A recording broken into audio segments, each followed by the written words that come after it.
Students, जैसा कि आप सभी जानते हैं कि आज फिजिक्स का टाइम टेबल है जो 8:30 से 9 AM तक है। आज हम फिजिक्स का फर्स्ट चैप्टर प्रकाश का परावर्तन, इस चैप्टर के बारे में पढ़ेंगे। इसी को इंग्लिश में कहते हैं reflection of light, REF, reflection LECTION,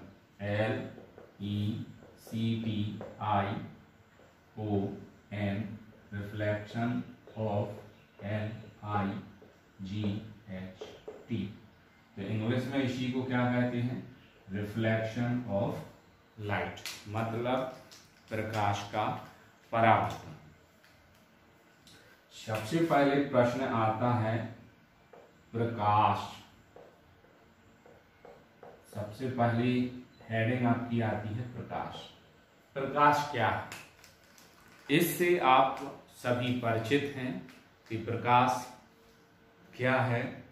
जैसे हम सभी जानते हैं कि यदि सूर्य की रोशनी निकली होती है या कहीं बल्ब जल रहा हो या कोई अन्य स्रोत से प्रकाश आ रहा हो, तो उस स्थिति में हम अपनी रखी हुई वस्तुओं को देख पाते हैं। यदि हम एक अंधेरे कमरे में जाते हैं और अपनी आंखों को खुला हुआ भी रखते हैं, तब भी हमें वो वस्तुएं दिखाई नहीं देती हैं, क्योंकि उस कमरे में प्रकाश नहीं है, जिसके कारण वो वस्तुएं हमें दिखाई नहीं देती हैं। तो इस स्थिति में हम ये कह सकते हैं कि प्रकाश के द्वारा ही हम इस भौतिक संसार को देखते हैं और आंखों के द्वारा ही हम उसके कलरों का अध्ययन कर पाते हैं। तो इस से हम प्रकाश की परिभाषा बना सकते हैं कि प्रकाश किसे कहते हैं। हम कह सकते हैं कि प्रकाश वह भौतिक साधन है। प्रकाश वह भौतिक साधन है जिसके कारण हम वस्तुओं को देख सकते हैं। प्रकाश वह भौतिक माध्यम है जिसके द्वारा हम वस्तुओं को देख सकते हैं। अर्थात प्रकाश एक प्रकार की ऊर्जा है। प्रकाश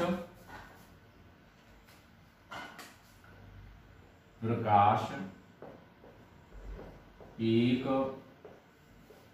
प्रकार की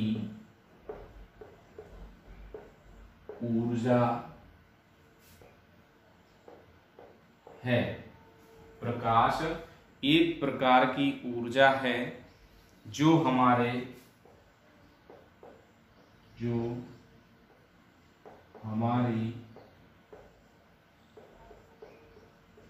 दृष्टि ज्ञान को जागृत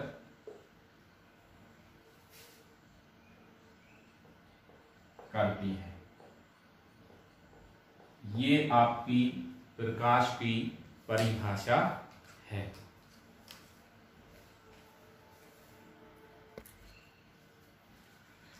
अब प्रकाश को आप क्या लिखा है? ऊर्जा। इसको और आगे हम कह सकते हैं कि प्रकाशीय ऊर्जा को अन्य ऊर्जाओं में रूपांतरित कर सकते हैं। जैसे आप सभी जानते हैं कि जब कुम्हार हथौड़े से लोहे को पीटता है, लोहे को हथौड़े से पीटता है, तो उस स्थिति लोहार जब लोहे को हथौड़े से पीटता है तो उस स्थिति में उस लोहे से एक चिंगारी निकलती है। तो यहाँ हम यांत्रिक ऊर्जा का रूपांतरण प्रकाश ऊर्जा और ऊष्मीय ऊर्जा के रूप में करते हैं। इसमें आपका और ये आगे पॉइंट रहेगा कि प्रकाश निर्वात में भी चल सकता है और प्रकाश की चाल 3 मल्टीपल 10⁸ मीटर प्रति सेकंड होती है। तो निर्वात में प्रकाश की चाल क्या हो जाएगी? 3 मल्टीपल 10⁸ मीटर प्रति सेकंड।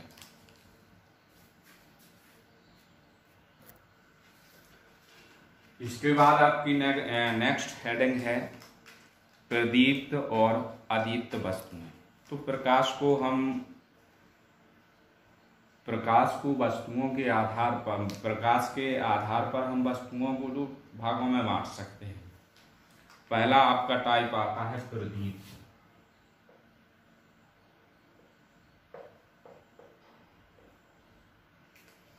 पहला टाइप क्या आता है?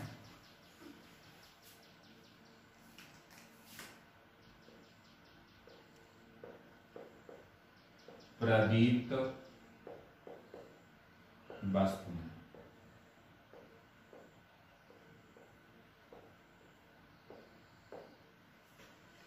प्रदीप्त वस्तुएं जो वस्तुएं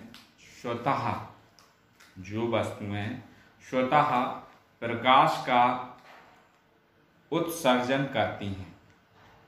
जो वस्तुएं स्वतः प्रकाश का उत्सर्जन करती हैं प्रदीप्त वस्तुएं कहते हैं। जो वस्तुएं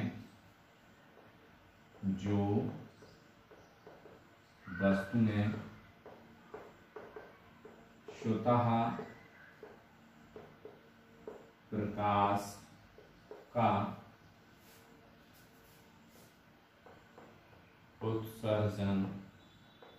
प्रकाश का उत्सर्जन करती हैं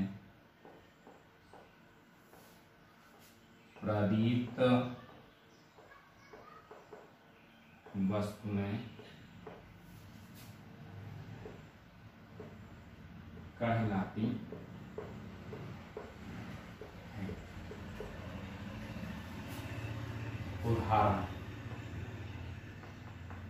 उदाहरण के रूप में आप सभी सूर्य से परिचित हैं। सूर्य है, हमारे घरों में सूर्य हो गया।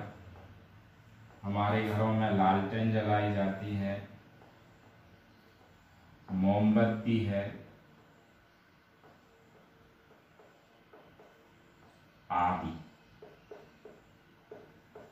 ये हमारे सभी प्रदीप्त वस्तुओं के उदाहरण हैं।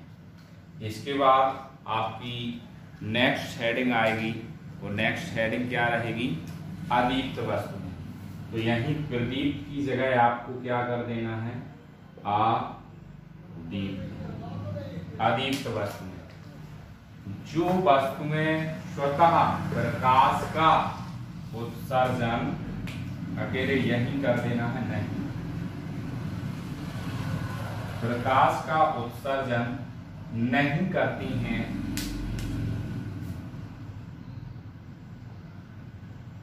अदीप्त वस्तुएं कहलाती हैं। इसके अकेले क्या परिवर्तित हो जाएंगे? उदाहरण परिवर्तित हो जाएंगे। यहाँ आपको जो परिभाषा प्रदीप्त वस्तुओं की है उसमें अकेले ऐड करना है नहीं, और प्रदीप्त की जगह आ लगा देना है। तो अदीप्त वस्तुएं जो वस्तुएं स्वतः प्रकाश का उत्सर्जन नहीं करती हैं अदीप्त वस्तुएं कहलाती हैं। इनके उदाहरण हम ले सकते हैं पृथ्वी,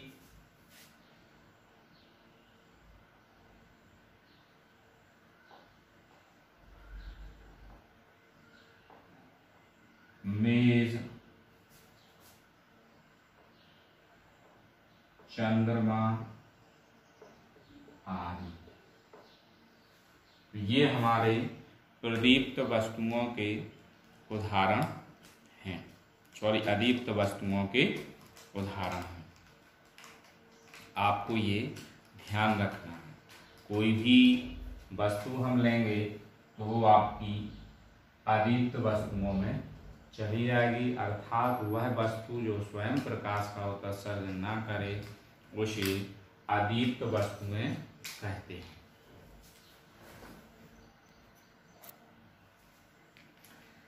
नेक्स्ट हेडिंग आती है आपकी प्रकाशिक माध्यम, ऑप्टिकल मीडियम। नेक्स्ट हेडिंग क्या है? प्रकाशिक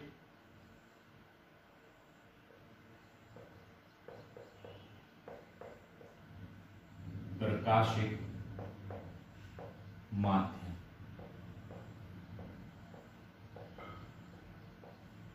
इंग्लिश में इसको कहते हैं ऑप्टिकल मीडियम, OPTICAL,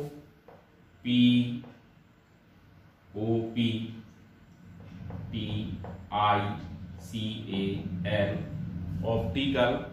इसके बाद आपका मीडियम MEDIUM, आपका ये क्या हो जाएगा? Optical medium. इसको इंग्लिश में क्या कहते हैं? Optical medium.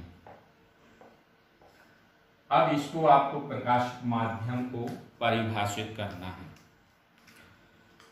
प्रकाशिक माध्यम, जैसे आप सभी जानते हैं कि यदि हम अपने घर के बाहर निकलते हैं और जिस स्थान से होकर के हम अपने स्कूल जाएं, स्कूल से घर वापस आएं, तो वो हमारा रास्ता कहलाता है।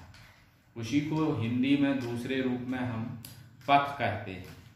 उसी प्रकार आपकी प्रकाशिक माध्यम की परिभाषा भी होती है कि प्रकाश जिस पदार्थ से होकर गमन करता है, प्रकाश जिस पदार्थ से होकर गमन करता है उसे हम प्रकाशिक माध्यम कहते हैं। परिभाषा लिखते हैं, प्रकाश जिस पदार्थ से होकर गमन करता है, होकर गमन करता है,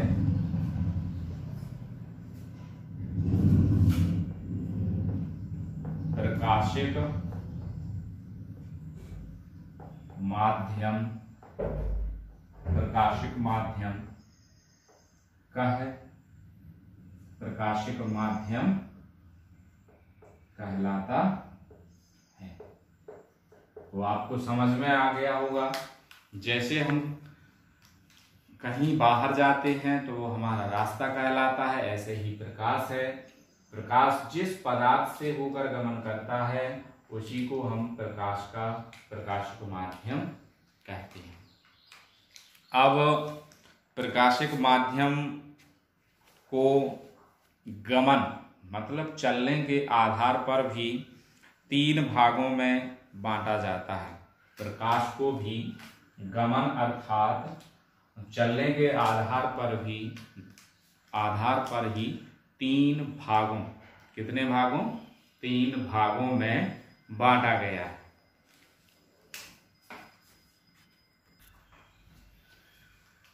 पहला आपका टाइप क्या आता है? पारदर्शक। इंग्लिश में उसी को हम क्या कहते हैं? ट्रांसपेरेंट। ये परिभाषा भी आप लोग सभी जानते हैं। जिस माध्यम से होकर प्रकाश का अधिकांश भाग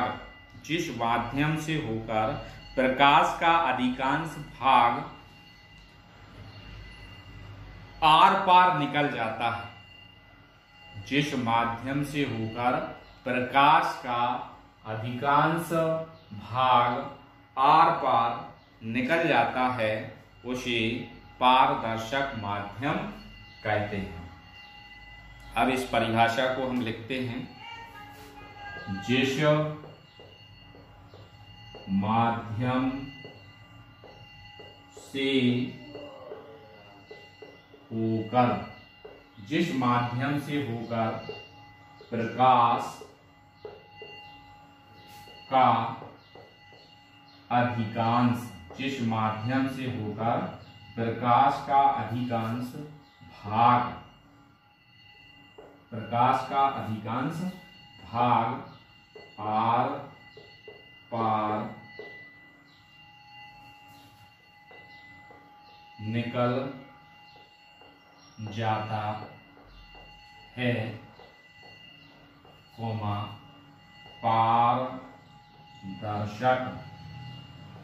पारदर्शक माध्यम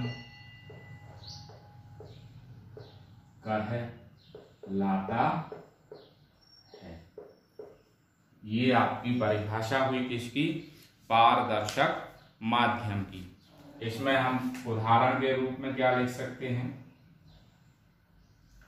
उदाहरण के रूप में क्या ले सकते हैं? सबसे अच्छा उदाहरण है आपका वायु। वायु के क्या बाद आ जाएगा? जल। और तीसरा उदाहरण हम क्या ले सकते हैं? कांच आदि। आपका ये डेफिनेशन कंप्लीट होती है। अगली आपकी हेडिंग क्या आती है? पारभाषक, और इंग्लिश में इसको कहते हैं ट्रांसलूसेंट। पारभाषक। अभी आपने ऊपर एक शब्द जोड़ा, अधिकांश भाग। अधिकांश भाग यदि आपका किसी वस्तु से आर पार निकल जाता है तो उसे हम पारदर्शक कहते हैं। लेकिन इसका थोड़ा सा पारभाषक मतलब थोड़ा सा भाग, कुछ भाग ही आपका क्या हो, आर पार निकल जाए तो उसे हम क्या कहते हैं? पारभाषक। परिभाषा आप इस रूप में लिख सकते हैं, जिस माध्यम से होकर प्रकाश का केवल, जिस माध्यम से होकर, जिस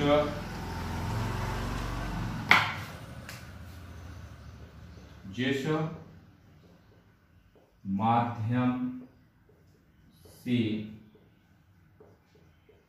होकर प्रकाश का आंशिक, प्रकाश का आंशिक भाग ही आर पार, आंशिक भाग ही आर पार निकल जाता है,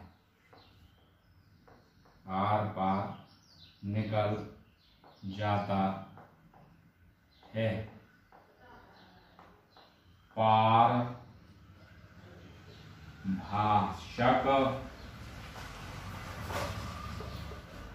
माध्यम कहलाता है। ये आपकी परिभाषा किसकी हुई? पारभाषक की। अब इसके हम उदाहरण लिख सकते हैं।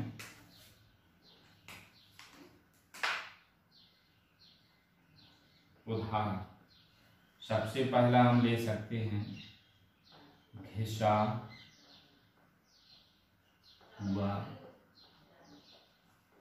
कांच। अभी कांच था, पारदर्शक में था। घिसा हुआ कांच किस में आ गया? पारभाषक में। दूसरा उदाहरण हम क्या ले सकते हैं? तेल लगा हुआ कागज आदि।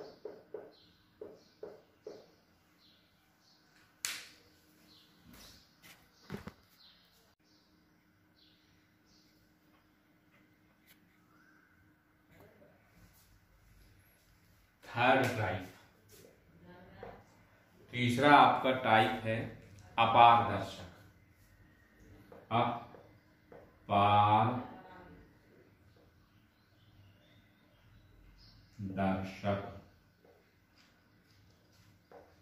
तीसरी हेडिंग क्या है आपकी? अपारदर्शक, और इसी को हम इंग्लिश में कहते हैं ओपेक्यू। OPAQUE,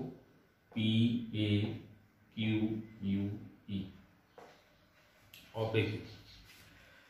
अब अपारदर्शक शब्द से ही आपको समझ में आ रहा होगा कि जिस माध्यम से होकर प्रकाश का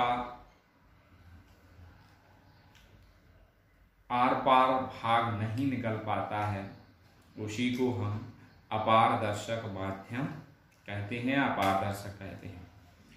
परिभाषा हम लिख सकते हैं, जिस पदार्थ से होकर, जिस पदार्थ से होकर प्रकाश, जिस पदार्थ से होकर प्रकाश आर पार नहीं निकल पाता है,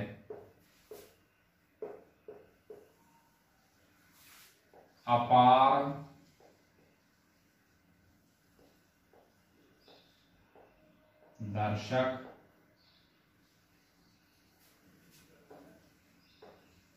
कहलाता है। उसे हम क्या कहते हैं?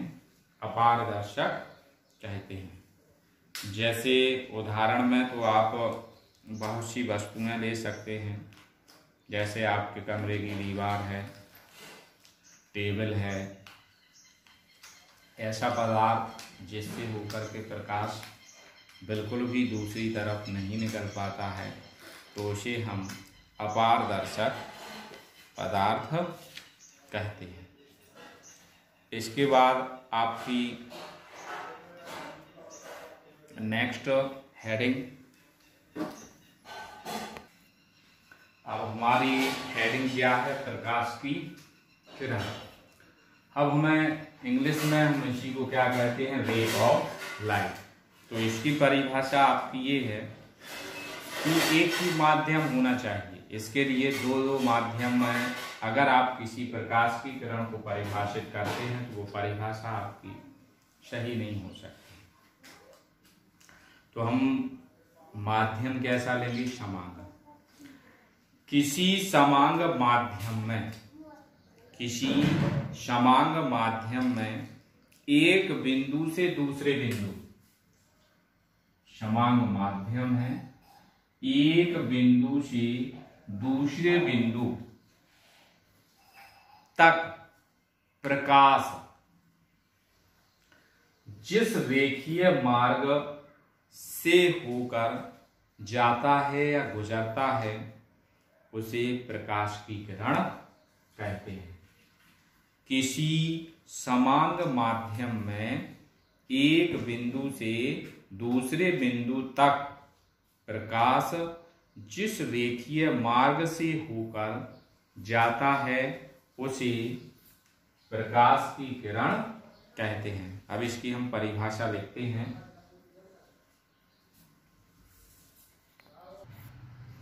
तो आपकी परिभाषा क्या है? प्रकाश किसी समांग माध्यम में एक बिंदु से दूसरे बिंदु तक जिस रेखीय मार्ग से होकर जाता है, प्रकाश की किरण कहते हैं।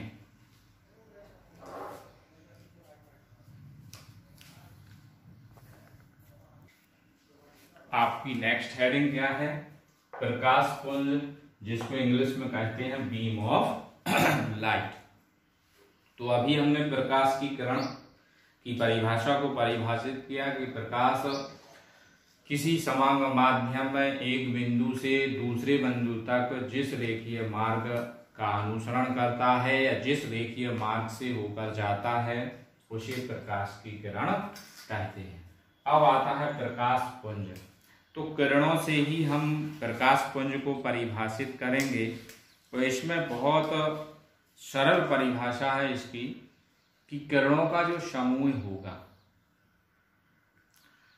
और एक ही दिशा में जब वो चलें, किरणों का जो समूह है, प्रकाश की किरणों का जो समूह एक ही दिशा में चलता है, तो उसी समूह को हम उन किरणों का प्रकाश पुंज कहते हैं। तो परिभाषा आपकी ये है कि एक ही दिशा में, एक ही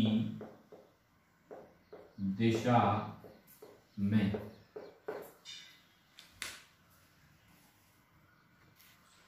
इसकी परिभाषा क्या हुई? एक ही दिशा में जाने वाले प्रकाश किरणों के समूह को प्रकाश पुंज कहते हैं। ये किसकी परिभाषा है? प्रकाश पुंज की, जिसको हम इंग्लिश में कहते हैं बीम ऑफ लाइट। अब इसके बाद प्रकाश पुंज भी तीन प्रकार के हो जाते हैं। पहला टाइप आपका रहेगा समांतर पुंज, दूसरा रहेगा अपसारी, तीसरा रहेगा अभिसारी। या इसी को हम ये कह सकते हैं, किसी दूसरी किताब में हो सकता है आपका और इसका जो क्रम है वो अलग अलग दिया हो। किसी में दिया होगा अभिसारी, फिर दिया होगा अपसारी और फिर दिया होगा समांतर। तो प्रकाश पुंज के आधार पर हम इसको तीन भागों में बांट सकते हैं। तो इसके तीन भाग आगे अभी हम पढ़ेंगे। आपकी अब हेडिंग क्या है? तो तीन प्रकार में फर्स्ट हेडिंग है आपकी अभिसारी, जिसको इंग्लिश में कहते हैं हम कन्वर्जेंट। तो इसको हम पहले चित्र के हिसाब से समझेंगे। ये एक बिंदु है और ये हमारी क्या हो जाएंगी? प्रकाश की किरण।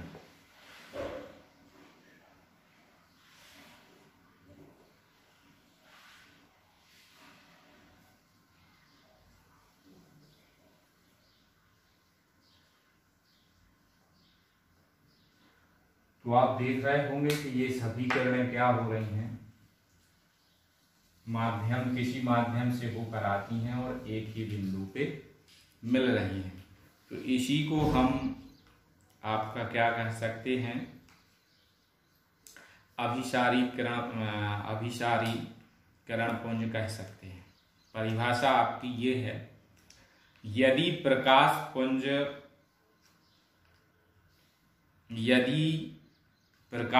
या प्रकाश की सभी किरणें एक ही बिंदु, प्रकाश की सभी किरणें या प्रकाश पुंज एक ही बिंदु पर मिल रही हों, तो अभिसारी पुंज या अभिसारी किरणें कहलाती हैं।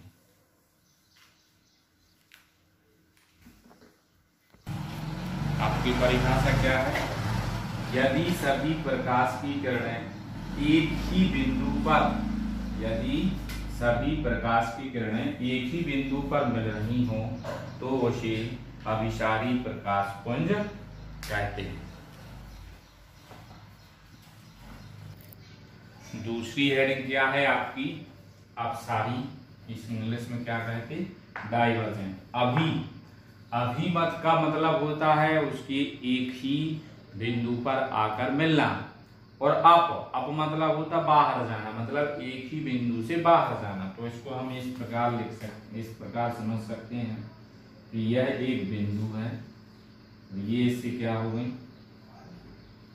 प्रकाश की किरण। ठीक है।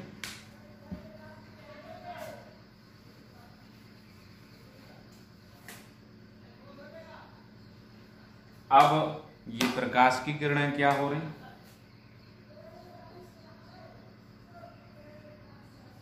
एक ही बिंदु से प्रकाश की किरणें क्या हो रही? सभी बाहर निकल रही हैं। तो यदि कोई भी बिंदु है और यदि उससे होकर के सभी प्रकाश की किरणें बाहर जाती हैं या बाहर से आती हुई एक बिंदु पर मिलती हुई प्रतीत होती हैं, तो वो अपसारी कहलाता है। तो परिभाषा आपकी ये बनेगी, यदि प्रकाश की किरणें किसी एक ही बिंदु से क्या हो रही हो, आती हुई, एक ही बिंदु से आती हुई प्रतीत हो रही हो। जैसे आप यहाँ खड़े हो जाएं, तो एक बिंदु ये है, इससे सभी प्रकाश की किरणें आपको क्या होगी, आती हुई प्रतीत होंगी, तो उसे हम क्या कहेंगे, अपसारी।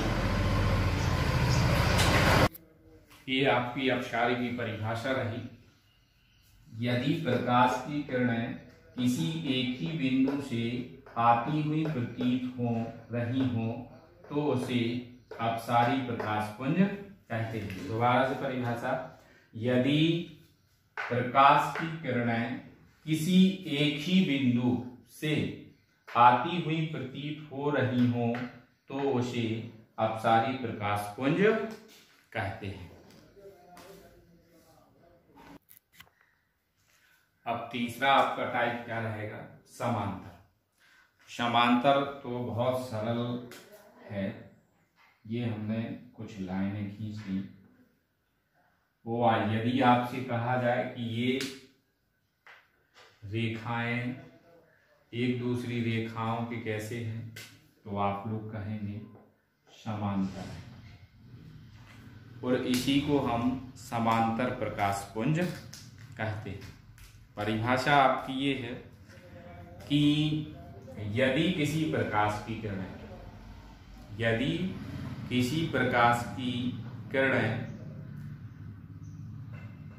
परस्पर समांतर हों, यदि किसी प्रकाश की किरणें परस्पर समांतर हों तो इसे समांतर प्रकाश पुंज कहते हैं।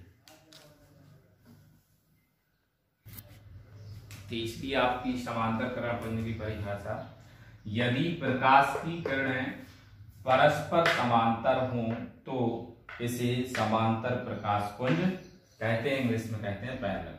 ठीक, यदि प्रकाश की किरणें परस्पर समांतर हों तो इसे समांतर प्रकाश पुंज कहते हैं। और आज के लिए हमारा पहला चैप्टर इतना ही, यहीं पे हम इसको रोकते हैं, और आगे की जो हेडिंग्स होंगी उसको कल या नेक्स्ट डे देखा जाएगा। थैंक यू, धन्यवाद। आप सभी इस वीडियो को देखें और अपने घर पर ही रहें, खुश रहें। धन्यवाद।